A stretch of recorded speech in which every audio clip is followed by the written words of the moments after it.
Welcome back everyone.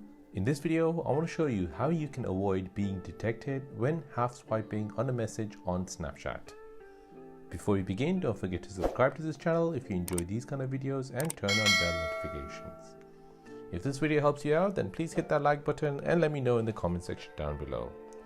So since the new update has appeared, all the half swipers have been complaining how they are unable to view the message like before, as it gives the other person a half swipe notification on their chat window. So let me show you how to avoid it.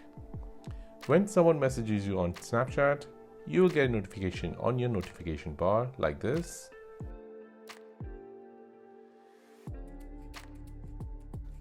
Now go into your control center for iPhones or in your settings for Android and disable Wi-Fi and turn on airplane mode.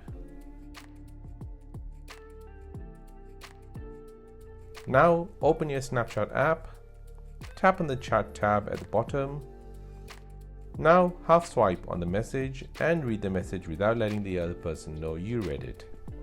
Now once you have done reading it, close Snapchat completely and turn airplane mode off and switch on Wi-Fi. And there you go, that is how to avoid being detected when you half swipe on a message on Snapchat. My name is Karthik and you're watching Simple Dad. Thanks for watching, see you in the next one.